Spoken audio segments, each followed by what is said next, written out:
So I have a condition called autism, which is generally considered a developmental disorder. I really don't like the term disorder, but that's what the literature says. And for me, autism is a condition that's really characterised by sensory differences. So I have both hypo and hypersensitivities to things like sound, light, taste, touch, balance, and lots of other things. So for me, that's what it really is. It also includes some differences when it comes to social communication, and generally we've thought of it as deficits within social communication. But for me, my autism means that I'm actually hypersensitive to body language, sound of voice, those kinds of things, which means that actually I tend to notice small changes in people's body movement that other people don't. So my experiences, particularly of autism, have been that quite often it's seen as a deficit and it's seen as a very negative condition, and certainly it comes with a lot of challenges. It is a really hard thing to live with. But generally I've found that actually if you talk about it positively, you can have really, really positive experiences with autism. And for me, my autism generally is an advantage in most of the situations that I'm working in, and I like to view it as such. My autism affects me at work in lots of different ways. One way in particular is that I'm hypersensitive to sound. A neurotypical person is able to filter out conversations. So if you were in a busy office, for instance, you would be able to focus on the conversation that you were having. You might hear one or two other conversations, but your brain can filter it out. For me, if I'm in an office environment and there's multiple people speaking, my brain will process every single one of those conversations and I will remember them. So I'm constantly hearing things I probably ought not to and constantly being bombarded with information. It also affects me at work in other ways. I work within the wellbeing team as part of student services, so I am often dealing with students who are in really high levels of distress and having really, really complex cases. And for me, because my autism means I'm hypersensitive to body language, to tone of voice, noticing things that other people don't, it's a real advantage because I tend to pick up on things that other people might miss.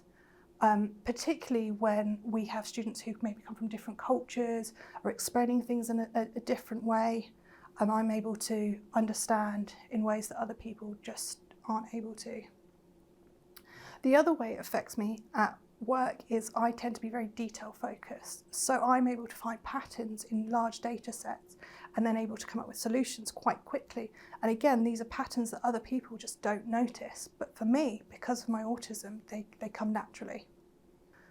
So the best support I have ever been given within my job is one of my colleagues. She simply asked me, how do you communicate best? What language should I be using? Should I be talking to you face to face? Do you prefer emails? And that simple conversation has really helped me in the workplace because it kind of gets rid of that ambiguity, and she knows that the way she communicates with me is not going to be the same as the way she needs to communicate with another autistic member of staff, but it's been really, really helpful. The other thing that's really helpful in my role is I have an office by myself where I'm the only person sitting in the room by myself, and that means that I'm able to concentrate for long periods without being interrupted and without having sensory overload. Something else that's been really useful in terms of support at the university is I'm allowed to not have lunch breaks if I don't want them, and I'm not expected to follow the same routine that a neurotypical person would. And that flexibility with my workday really means that I'm able to flourish because I'm not expected to fit the neurotypical day. For me, my biggest achievement was completing my undergraduate degree at university. And I've since gone on to get more degrees and more qualifications and become quite successful at that. But it was that first degree because I didn't have any support and I was in an environment where autism was really viewed in a very negative light. So we didn't ever talk about autism in that period, and I didn't get any support. And the fact that I was still able to get through university despite being told that there was something wrong with me and that autism was this really negative thing, I think that was my biggest achievement. And certainly it's been easier now that I'm in a positive environment.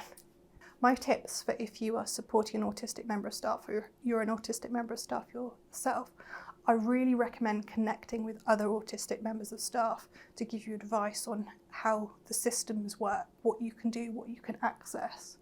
I also really recommend getting an autism mentor, so somebody you meet with maybe once a week, once a fortnight, even for half an hour or an hour, just to plan your life, help you negotiate kind of things that are happening, particularly if you're finding that you're struggling with communication at work. Using a mentor to talk through those things that happen, helping you understand the other person's perspective, can be really, really helpful.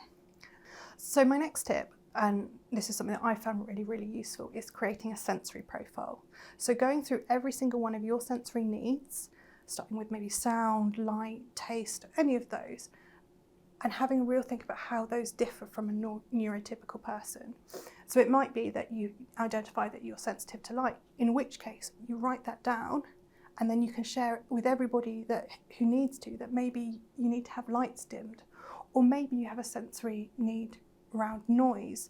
Maybe you are hypersensitive to noise, so maybe you in your workplace can have earphones in and be listening to loud music to really kind of compensate for that sensory thing.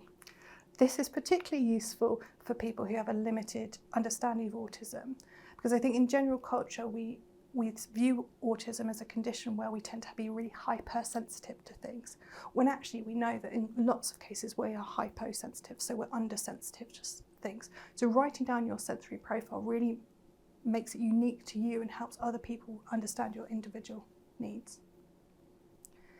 If you are inviting an autistic staff member to a meeting, or indeed any staff member, what I really recommend doing is just sending out a quick one-line email beforehand saying, does anybody have any needs that I need to take into account? And this simple communication means that the autistic person is heard and they can request the accommodations that they need themselves. Kind of accommodations that I find particularly useful are things like if a meeting has captions on, because it means that I can turn off the sound and just read what's being said, which reduces the sensory input. I also find it easier if the meetings are held in buildings I know, in rooms that I know well, and if I do have to have a meeting in a building or room I don't know, telling me with plenty of time what that room or building is, so I can go and check it out beforehand to make sure that it's a space I feel comfortable in.